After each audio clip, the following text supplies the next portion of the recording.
Welcome back, welcome back, welcome back to the VET S.O.S network. Remember, you do not have to drown in the sea and transition. You grab that VET S.O.S Lifeline. We are here to help. And today, sitting on the stoop, we about to get the scoop. So if you think you see the aura behind my man Kerry, you think something, wait till you hear how he has transformed many lives, and hopefully somebody out there that's listening, y'all gonna like it, you're gonna subscribe, and you're gonna forward it on, because healing comes in many different forms. But without further ado, meet Mr. Kerry Steuart. He is an Air Force Gulf War veteran who traded his fatigues, y'all, for some yoga pants. I know y'all saying, what? He traded yoga? Yes, yoga. And honestly, the uniform has been life-changing for him. He also discovered that sometimes battles are fought on a yoga mat. After retiring in 2014, Kerry learned firsthand that chronic pain and PTSD don't exactly send retirement party invitations, but instead of accepting that script, he rewrote it. Through yoga and meditation, what began as a survival strategy turned into a full-blown revolution. Today, he's a yoga instructor, a life coach, leading personal renovation and fuse the movement to move forward. Every class he teach is a blueprint for rebuilding relationship with your body, your mind, and your inner voice. I could tell you more about Kerry, but let's have Kerry tell us what he got going on. Hey, what's the scoop on you, Kerry? What's up? What's going on, brother? How we doing, fellow Air Force veteran? Brother, I'm doing very well. Thank you so much for this opportunity to share. I really Man, thank you so much. And this is part of the Military Effect campaign, right? So this is to show that it's our turn to serve, right?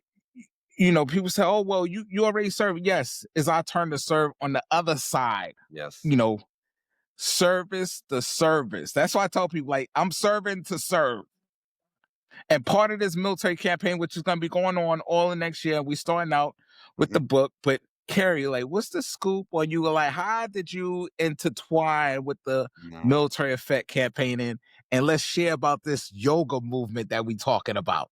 Yeah, well, our good buddy Scott introduced me to Sean, and it's just a ripple effect. And I got introduced to Scott from a really good friend, Suzanne Lesko. And so it's just the connections that we're able to foster, and then the like-minded. And I was sharing him a little bit about what I do, you know, about how I lead these Finding Your Bliss retreats for veterans and essential personnel or patriotic guardians. And he's like, man, I love what you do. I love the impact that you're making on our society and our community. And thank you for that. So that's kind of how a high level, how that introduction and how I ended up right here today on this screen having a conversation with you.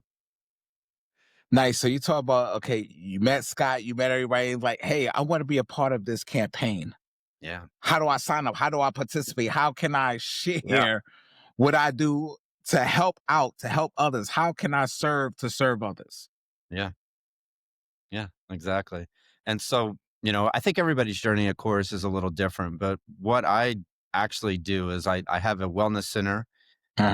People can meet me virtually and in person, but I also have created a curriculum of Finding Your Bliss. So it's a 2-day curriculum, and I help people get back on track. I help them find their purpose, their vision, their dreams, their visions, their goals, and eliminate all their excuses. One of my favorite taglines I say is becoming the producer of your life. And we can either be an extra or we can become the main character in our life. Main character, yes. And I can tell you this year, man, and if you think about this year and even last year, there's probably some scenes that you want to delete out of your life going into 2026. There's probably some scenes, though, that you want to replay. There's probably some really amazing, imperative memories, some things that are very life-changing that you're like, I want to replay that and I want to relive that memory again in 2026. But we become the producer of our life. So as we begin to forge forward, think about the score. What is your music? How does you transition one scene to another? Who was in your movie that you want to replay and relive, right? And how do you want to become the main character? You want to become the producer and produce the results that you really, really want. Otherwise, you can just stay in victimhood mentality and blame your situation and your scenario on everybody else. All right. So I'm going to start off with with this action-packed question because inquiring minds want to know. Yeah. Yoga. Why yoga? Like personal healing, a journey to professional. Like why the yoga Yogurt? lane? Yeah, yoga. Yeah, being a yogi, right? That's Well, what I'm saying. I'm going to get hungry. Yeah. Well, in order for me to explain that, I have to go back to when my wife came to me over a decade ago. And she said, "You're not the man I married, nor are you the man you used to be." And I literally thought the next line was, "I want a divorce." And she Right. said, "I want you to retire and focus on your health and well-being." And I was doing cybersecurity for the USDA. So I walked in, I typed up my resume, two big old guys with guns come over, give me your ID badge, kick me out the door. And I called the VA and I said, "I'm a shell of a man. I'm bankrupt mentally, physically, spiritually. I'm suicidal. I don't know who I am. I don't know who I've become. I don't understand this." They sent me out to New Jersey, out there for a Gulf War testing. It's been a week out there. They suggested 3 things: Tai Chi, familiar, never done; yoga, familiar, never done; and biofeedback. And the first thing that came into my mind was like biohazard, biochemicals. I'm like, I don't know what this biofeedback thing is. Right. I'd landed in Kansas City. I sat in the chair. This big old hippie doctor, super cool guy, was talking to me about transcendence and all these different things. And he's like, "Hey, I just want you to breathe. I want you to focus on, a word and intention. Do some box breathing. Listen to this music and watch this nature video." And it was the weirdest thing. After 20 minutes, my pulse had went down 10 beats. I'm like, I don't understand. I was so perplexed. I'm like, all I did was sit in a chair and breathe and listen to some cool stuff. And I'm more calm and more relaxed. It was the first time I ever left the VA in a better mood than I'd walked in. Because there's probably a lot of veterans I'm watching this right now. Like every time they leave the VA, they're infuriated and they're frustrated and they're angry and they're just so violent. And that's how I was every time. And I was like, this is so odd to me. So I went home and I just practiced and I studied. I'm like, what is biofeedback? Well, it's the Eastern philosophy of mindfulness and meditation, the Western philosophy of that. So I studied mindfulness and meditation, and I'd got this dog, a pet bull. I had a meth head that just got out of jail, and he did this. Dog was trained, I guess, to fight, but he was eating ramen noodles in a hotel. They did a drug deal, got the dog. The dog kept running away from the meth head to my house. He's like, "Dude, I don't want no meth. I don't want to be in this environment. Get me out of here." And so the meth head, I didn't know. I was like, "Man, is this guy going to shoot me? What's he going to do?" He's like, "If you want the dog, you can just have it." And this was a time in my life to where I started meditating and I would pick a word or an intention. And so let's just say, for example, love. Today's word is love.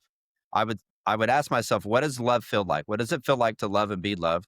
What does love sound like? How do I talk to myself? What is the language of love? And what does love look like? How can I share love to me? So I take my pit bull Prince, and we lived in Kansas City, and there's a ton of green space. We would go to a park, and I can't tell you the time. I would take a blanket, I'd take a yoga mat, I would take whatever, and we'd walk. We would go to a park, and I would do this first thing in the morning. And I would lay there and I would breathe.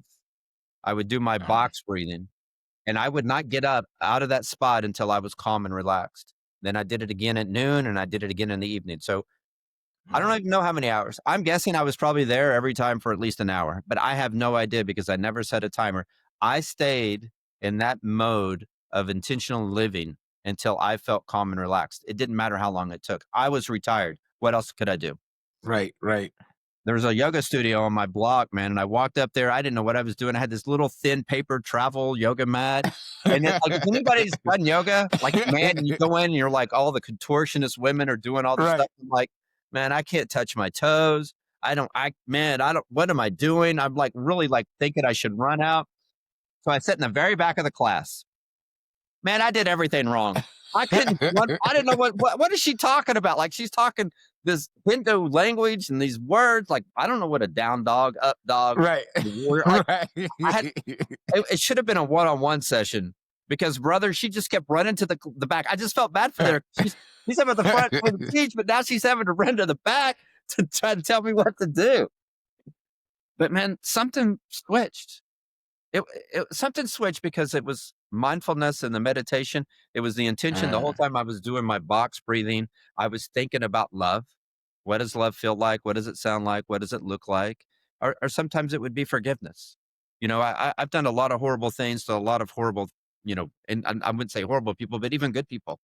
And right. it's like, how can I offer myself forgiveness? What does forgiveness feel like, sound like, and look like? And so I would go in the yoga studio with that breath, with that intention. And it was this Mm. spiritual switch in me that turned on that I'd never encountered before. And I did yoga teacher training. My youngest daughter did it. I opened a nonprofit yoga studio. I went to India, spent 30 days Oh, over there. I did my 300 hour.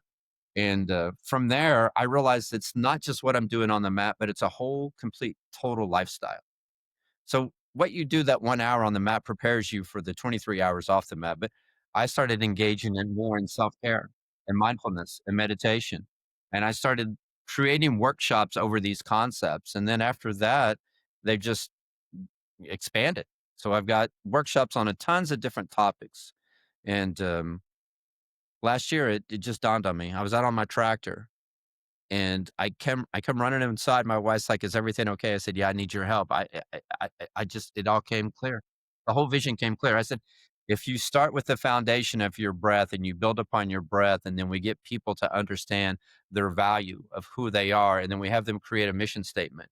And to me, the mission mm, statement's really how you want people to feel. What is it? How do I want people to feel? And I incorporate the emotional intelligence of I think about during this interaction and this conversation, mm, how I want you to feel. And this is my mission.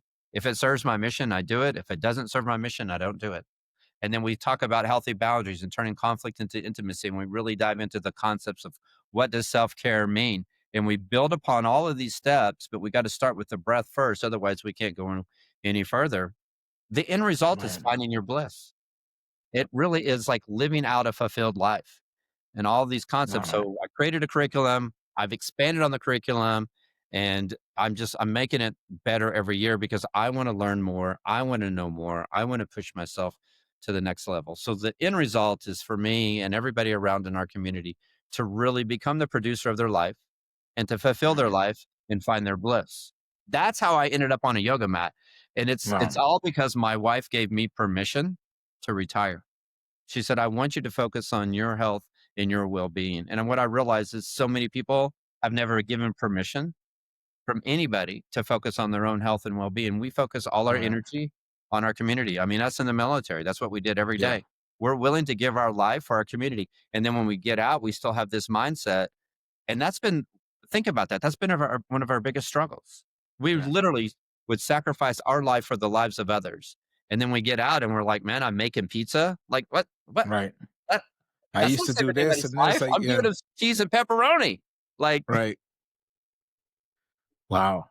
hmm So when you said I'm gonna go the yoga route, how did you see that was starting to help in from transforming into your trauma? Because I know a lot of veterans and people that's about to transition, is that big pivot, yeah. and you chose, like you say, yoga is to find your breath, to find your center. Like, how did that help you? And what's some advice that you can give somebody like, hey, look, because I'm not flexible. Like we talking about, like, but you said don't focus on that, and you said it earlier. Mhm. Like you have to focus on the breathing. You have to get down to the center first. Like Right. the flexibility and the downward dog and all the others.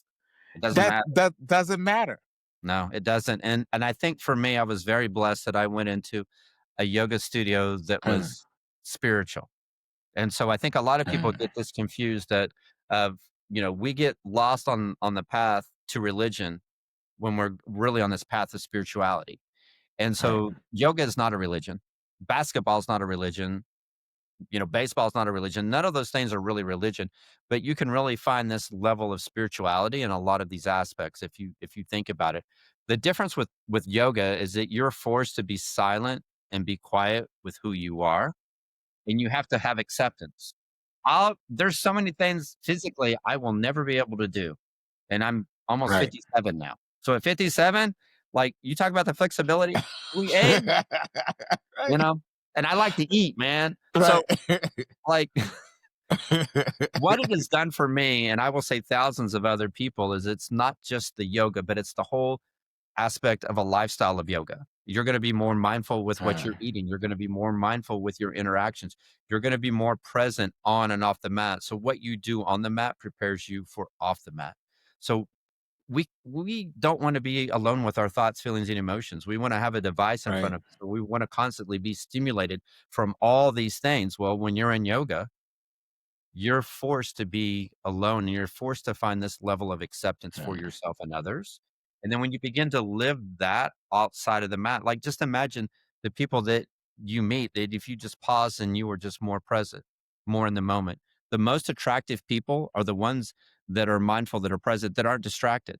In order for us to connect, right. there's got to be us having this eye contact. We've got to let go of all the distractions around us, right? And we've got Right. to focus on each other's energy and focus on what it is that we're really doing. So when you begin to get in this mindset all the time, then you live that outside of the mat. But once again, there's a Mm, lot of yoga studios that are just a stretch class.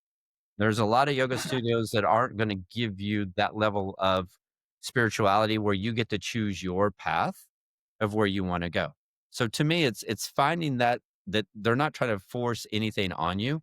They're got allowing you. you this own personal growth and this transformation that occurs from within inside of you. Yeah. So you say you did $500 of being an instructor, and you instruct people, your life coach. Like, what's one of the, like, you see somebody come in and was so unorganized or a thing, but you see them in a couple of weeks, or that they're actually starting to find they probably coming in light on their feet. You know, you could just, Mhm. like you say, you could tell the energy and the aura, like they're not holding that stress anymore. They're not Mhm. holding that internal battle anymore. They actually, you know, when they come through the door, just kind of letting it go. So have you seen, you know, the most impactful from using yoga as a point of release? I would say not just the yoga, but the level of acceptance. So Got you. Okay. what I want is people to feel loved and accepted for who they are, and I'm not going to judge them. Got you. And I always encourage the release of the social comparisons. We have so Mm, many attachments to success and failure. We have so many attachments to the past, right? And we right. both bring up like what we can't do or what we're unable to do any longer, or we're not flexible, and we have these limiting beliefs. But what is it we can do? What is it we can achieve? What is the impact we can make? And so when we begin to focus on the positive, what they have is this sense of community that it's unparalleled to anything that they've ever felt in their entire life, ever. And so when you provide that space of unconditional love and acceptance of where they're at, they're not getting that anywhere else. Especially in today's society, we're getting so much, Mm, you know, ragement from social media, so much right. negativity. It's so insidious, and it's really corrupt a lot of us physically, mentally, and there's a lot of studies out Right. there now. Like, we should not be on social media, we should not be on our phone for more than 60 minutes a day. There's Yeah. so much data that goes to that. So, this is a time that where you can allow yourself to really engage in some introspective questions of what's going on in your life, because my yoga sessions really are life coaching sessions. We're gonna do we're going to grow mentally, physically, and spiritually. We're going to give ourselves this opportunity to just reset and become more grounded. And what it does is it allows you to be more focused in and outside of the Mm, mat. But it just takes time. I think part of the problem we have, and I'll say this, and I've said this for over 10 years now, that yoga does two things for us. It lets us know in the mm, things in our life we're doing really, really well. But yoga also lets mm, us know the things in our life that we need to work on. And that's right. why we quit and give up, because it becomes so challenging, so difficult. And it's like, man, that's a tough obstacle. But what that needs is we need the intention of courage. And we also have to have faith. Whatever your Right. religious, whatever your beliefs are spiritually, but you have to have faith in your version of a higher power or your version of a God, that we're not walking alone on this journey and this path, that we are here together. And so you have this fear. Fear is our number one hindrance, or fear is our number one obstacle. Fear is our number one Yes. distractor, whatever that fear is. And then if you have enough courage to overcome and face that fear, and you have faith that you're not doing it alone, once you step over that threshold and you do that challenging, difficult thing, then you have all this bravery. And now you have confidence. Mm, This is another reason why we lack so much confidence. because we're not Right. doing the tough, challenging thing. Once you do that, you step over the threshold, you've got the bravery. You know what? Now you've got confidence. Now you've got faith. Now you've got courage. I'm going to go do the next tough thing. What's that next challenging thing? Hey, I did that thing again. You know what? Now I've got more Right. bravery. Now I've got more confidence. Now I've got more courage. But we're sitting around like an ostrich in our head, like, I don't want to be Right. efficient. I don't want to be Right. assertive. I don't want to be accountable. Lord, let me never be accountable for any of my actions. I might offend Right. somebody. Right. So now what Right. we have no confidence in our society. And this is just amazing opportunity that we have, because what I'm going to do is encourage people to face their fears. But I'm going to Mhm. be here to support them, and I'm going to actually have them find somebody in their life, whether it's faith, a God, a mentor, but somebody that's going to be there to walk with them on this journey and this path. And that's been one of the biggest changes, is now they have faith. They have hope. Yeah. Like, why do we commit suicide? Lack of hope. I'm Like giving a you whole. the opportunity to give your life and give your direction back. If Yeah. I just want you to feel love today, man, how can I show you love? How can you hear love in my voice? How can you hear acceptance and how I talk to you, that I'm not going to judge you? And now Right. we have this connection that we've never had before. And that's huge. 'Cause one of the things you did say that struck home with me, and we talked about it a little bit earlier, is sometimes the best battles are fought on a yoga mat. Yeah. Now, can you expand on that? Because I'm thinking like, man, I tried yoga one time and I was in so much pain. Like I tried to do like the downward dog. Like, man, this really sucks. But what my instructor and I, like I said, I always try everything out once, twice. So what my instructor said is don't think about it as pain, think about it as release and tension. That's what, like, Yep. because you're like, oh, you're so tense, so that's why it's hard to get in. Like, just like you said, just let it go and let it go, and it will flow. That's why I was told, let it go and it will flow. Well, that's part of the breath. Yeah. Like when you begin to breathe, right? You're engaging in your parasympathetic system. You're going to become more calm. You're going to become more relaxed. Your digest is Mm. going to flow. You know, just like in the military. Like when we did firearms training, they taught us about our breath, and you saw people Yeah. next to you that weren't breathing. Man, Dots they were all over everywhere. the Yeah. place, right? And you get the Dots same thing. everywhere. Yeah. But once you stop to breathe, it's like, oh my goodness. And I think that's the Yeah. thing. It's like I was always, expert marksman, but it's because I always dialed in the breath. I'm like, I'm going to hold my breath. I've got this. So I think that's part of this too, is like, you Mm. know, when you're alone with your thoughts, feelings, and emotions, that becomes the most challenging. And then just like when you lay down at night, that's why so many people have a TV on, because they were wanting to avoid thoughts, feelings, and emotions. Remember, fear is our number one Mm. distractor, right? And so, how can I become distracted so I don't have to face my fears? But then when you lay down, it's really restless because you still have all these fears and all these things that are coming up. On the yoga mat, it's giving you the opportunity to really give yourself the opportunity to find that fear, face that fear of whatever it may be, and realize that, like, you've got this sense, there's a group, a tribe of people around you that are here to support you. And it's unparalleled to anything else that you're doing, because so many other times we feel so isolated or we feel like we can't share. And yeah, I get a lot of Wow. Vietnam veterans, and they come in, and Mm. after we get up to yoga, they just start crying. They're like, "Why am I crying?" I'm like, You gotta "Well, let it release man, it. Yeah. you got stuff in there from the 60s, brother. Like Right. it Right. has, you haven't shared it with anybody since the 60s. Like you've got stuff in there older than me.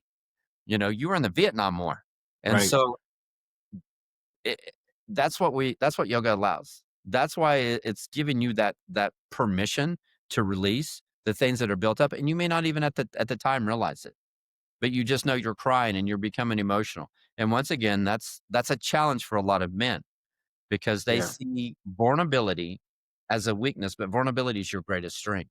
When you can become completely raw, authentic, real, and genuine with yourself and everybody around you, and it's like, I'm going to be emotional and I'm going to cry, and it's okay.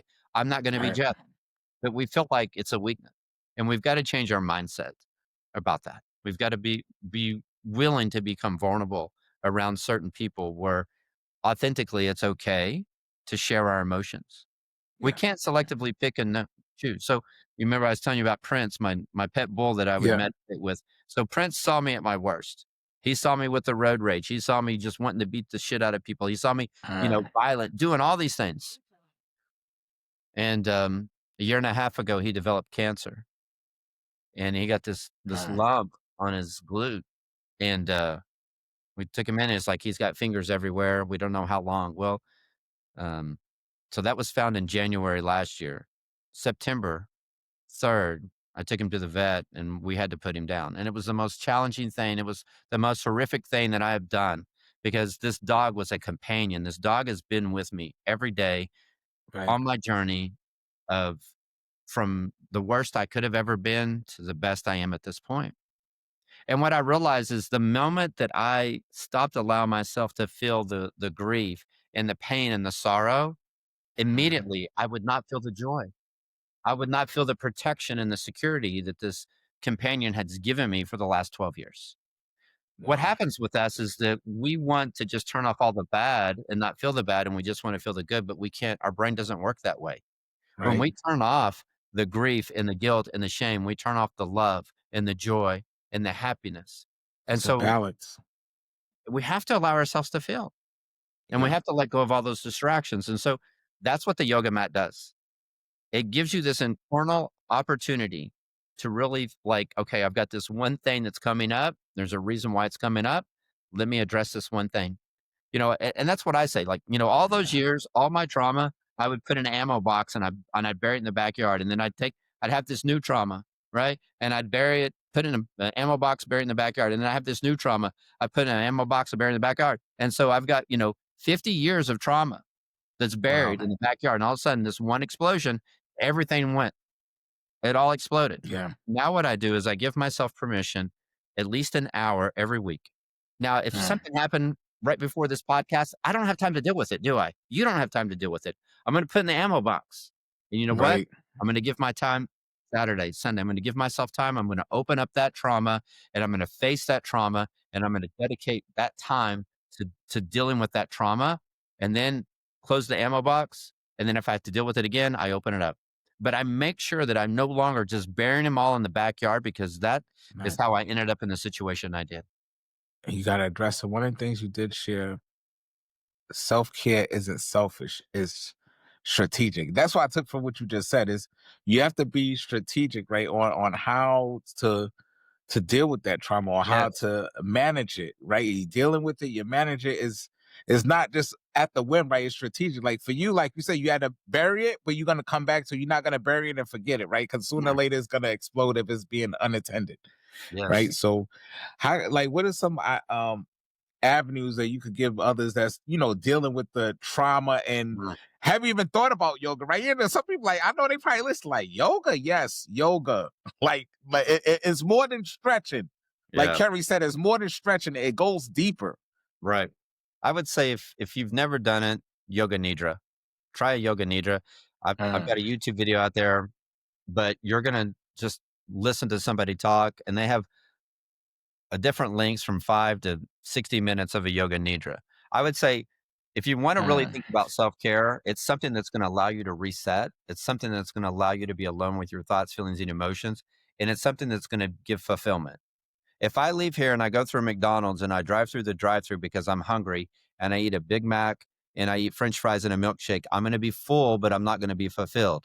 And an hour from right, now, I didn't get any nutrients. I'm going to go back through McDonald's. I'm going to get me a Big Mac, French fries, and milkshake. And I'm going to repeat this pattern over and over and over and over again. And I'm getting wasted calories. I'm never fulfilled. I want you to think about self-care as something that really fulfills you. Like, okay, it's cool that you get your hair and your nails done. You're going to go do these things, but it's a version of taking care of yourself. So once a month, like mm, today's the day, I get a massage, I get a facial, and I get acupuncture. I literally spend like 3 hours at this one place, and I feel wow, calm. I'm being touched. It's just so nice. People are caring for me. So your version of self care may be a walk. You may just like, right, I want to go outside. I want to be in nature and I can put on my earbuds or my headphones. I can listen to a podcast. I can listen to something positive. I'm in nature. I'm getting fresh air, and I'm moving like that. If right. that fulfills you, then that's it. But I lead a lot of retreats, and a few years ago, this lady came in after a couple of days, and she's like, "I figured it out. I figured it out." What? She goes, "My version is so scared." I'm like, "Well, tell us." She goes, "Oh no, you all are going to think I'm morbid." I'm like, "Oh, now we got to know." You've Right, gotta tell us. And she's like, it's deer hunting. Now it's not that I'm gonna, get Bambi, It's because I don't have to cook and I don't have to clean. I don't have to listen to my 3 boys and my husband. Like, I don't have to do laundry. Like, I get to be alone in Right. nature. And she goes, I really realize like me just being in nature is a version of self-care. So when you think about self-care not being selfish, it's got to be to the point where you're taking care of yourself. I've got this garden and Mm. I'm growing stuff all the time. I've got lettuce and we've got tomatoes and peppers, right? And it's probably, 60 yards from our house. And Mm. we have a gravel driveway. We live out in the country. Well, a couple of weeks ago, so this is November, we have this lettuce growing up in our gravel driveway. Well, I didn't put seeds of lettuce in Right. the driveway. I put them way over there, way over there. But the seeds got carried over there and they grew. Well, that's how it is in our life. Like our Wow. intention is those seeds. So if you're planting the seeds of love, if you're planting the seeds of resilience, of strength, of courage, of all the Mm. positiveness, it's going to grow, but it's not only going to grow over there, it's going to grow somewhere else. And it's going to grow at a time you didn't even expect it. I never expected to have literally, I have these heads of lettuce in a gravel On driveway the gravel popping up. driveway. Wow. Yeah, not even anywhere close, but that's how it is in our life, brother. Like, Right. we've got to plant the seeds. And you know what happens first is the weeds of doubt, the weeds of low self esteem, the weeds of fear. Right. Pull them out, put them off to the side, Mm. compost them. And when you have time, you can deal with it, but not today. You probably don't have time to deal with it today, but don't let it steal your joy. Don't let it steal your bliss. Don't avoid the thoughts, feelings, and emotions because you can't selectively pick which Wow. ones. When you avoid those things, you're going to avoid all the good things. So that's part of the concept too of we Right. reap what we sow. It's 100%. It's inevitable we reap what we sow. Wow. One of the things you also mentioned is you can't heal what you're unwilling to feel. Yeah.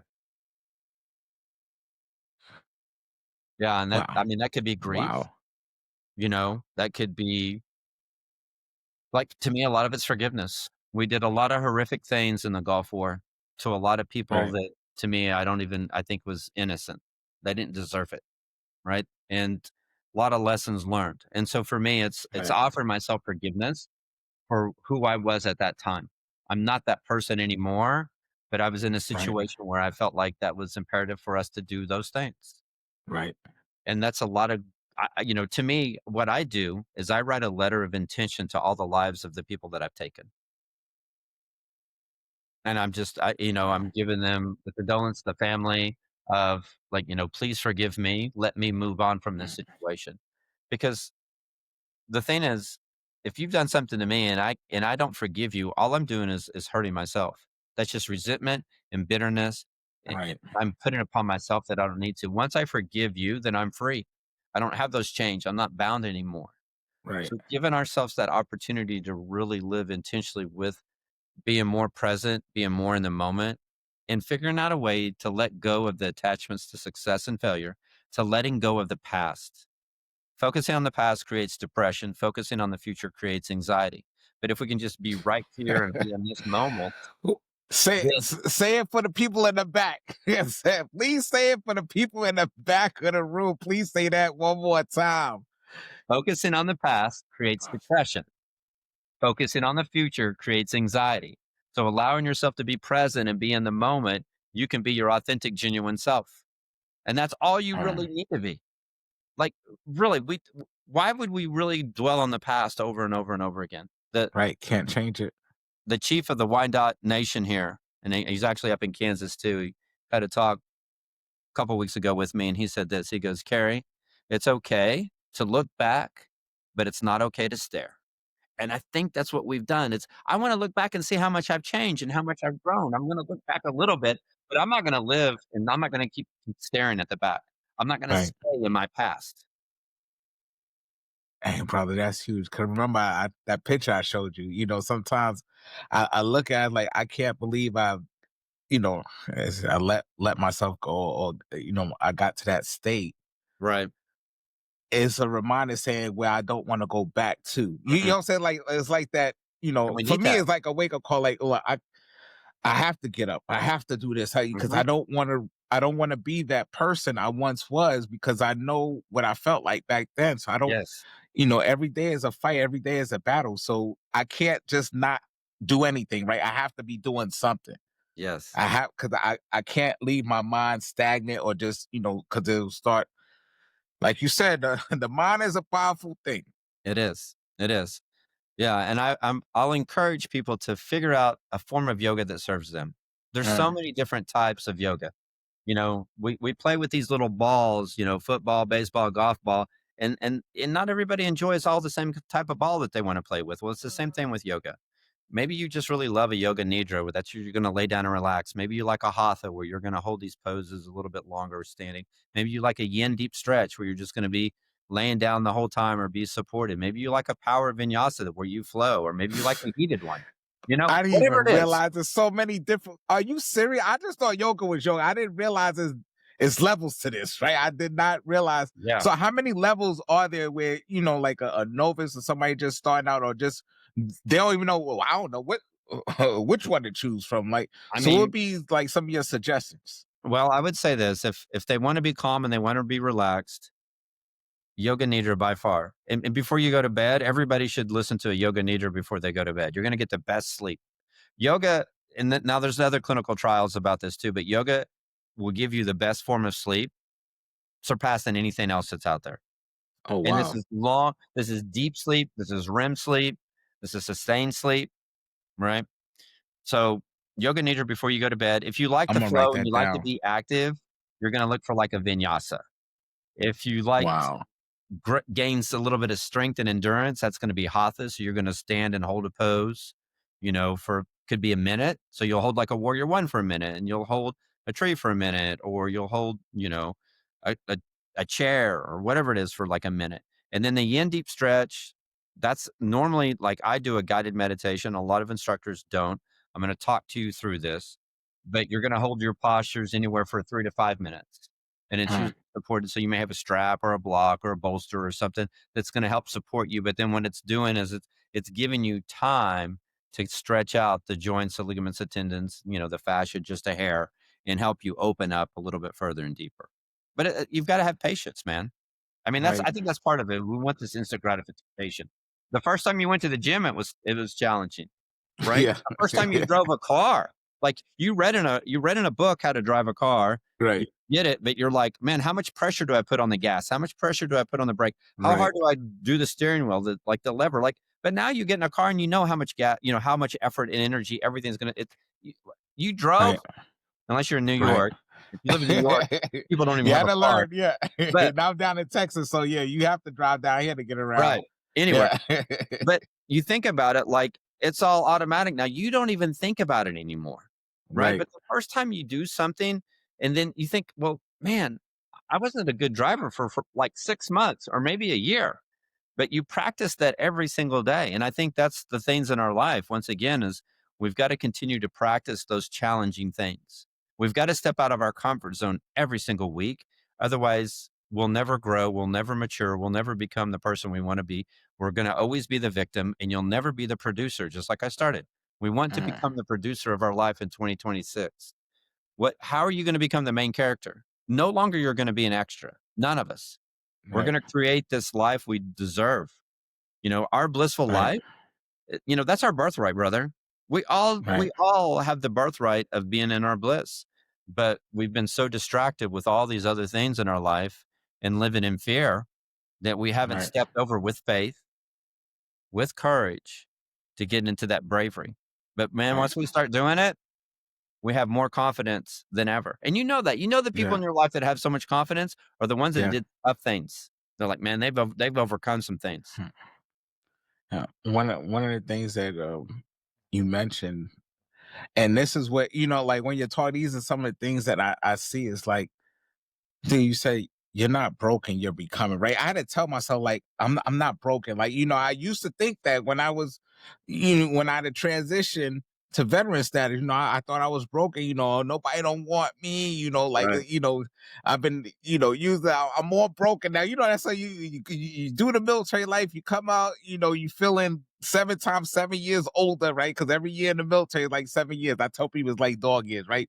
You do 1 year in the military is like 7 years of like 'cause everything is going Yes. so fast. So, I had to retrain myself to say, man, I'm not broken. And you mentioned it too. It's like you're not broken anymore. You're Mm. becoming. You have to. recalibrate, right? That Yes. recalibration.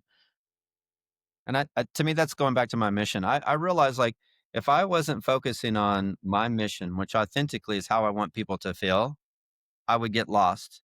That's when my marriage would fall apart. That's when my relationships would fall apart. That's when I would start drinking or doing all the things I shouldn't be doing. But if you get up every morning, you're like, this is how I want people to feel. If it's just, I want people to feel empowered, I want people to feel loved, or I want people to feel accepted, or I want people to feel resilient, like you focusing on that, then that gives you this purpose and this reason to get up. And now you're excited because you know what? Oh my goodness, I'm going to feel love today. I'm going to feel love because I'm going to plant my garden first. So when you talk about self-care and we've all been on a plane where somebody says you got to give the oxygen mask first. See, I think that's where we get just the basic concept of life wrong. We have to do it for ourselves first before we can give it to somebody else. I can't give you the lettuce that's growing in my driveway unless I grow it. I can't give you the tomatoes. I can't give you the cabbage. I can't get anything until I've grown it. And I think what happens is we just word vomit and say stuff superficial. Man, I love you. I care for you, but we don't even love ourselves.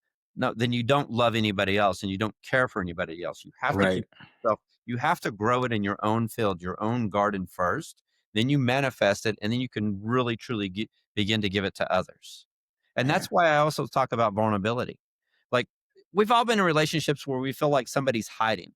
Like there's something going on. It's like, man, I can't figure out what's going on with this person. Like there's something missing. Like I'm not connecting with them and they're not sharing. It's because they're hiding. They're hiding behind a mask. They're hiding behind a uniform, the armor, whatever it is. But once you become vulnerable, it's your authentic self. And I think that's one of the biggest keys is that we've got to realize, like, in order to grow and change, we have to do it within ourselves and we have to find this target. And so it's how you want people to feel is the core. But what happens is the military, this was a main purpose. This validated our existence. And so, like, if you're a cop or you're essential personnel, whatever it is, if that title and that description validate your existence, as soon as that's gone, what do? Women, their kids validate their existence. What happens when their kids go off to college? Now they're lost and they don't know what to do.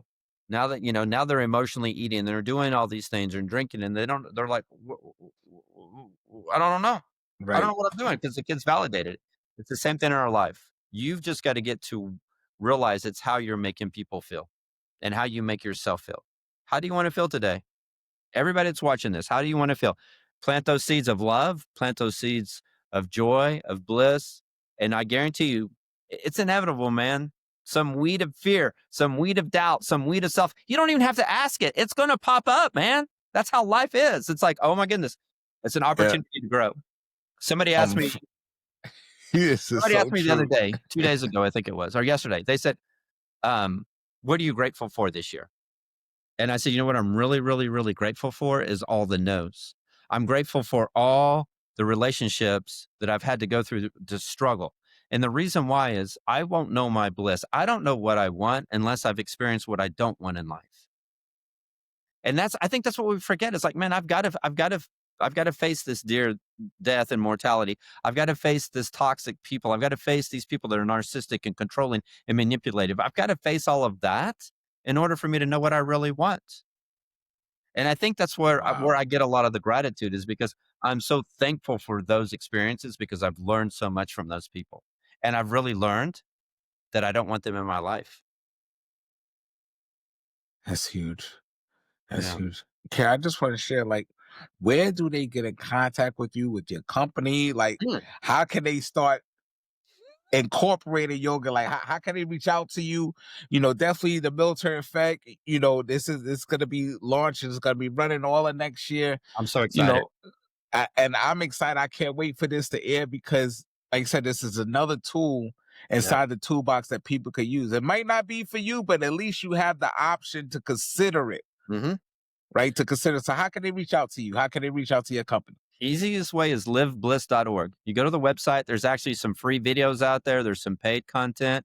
There's different levels. My phone number's on there, my email's on there, but livebliss.org is the easiest way to reach out, and you're going to see all the events I'm doing. You'll see the schedule in person, virtually.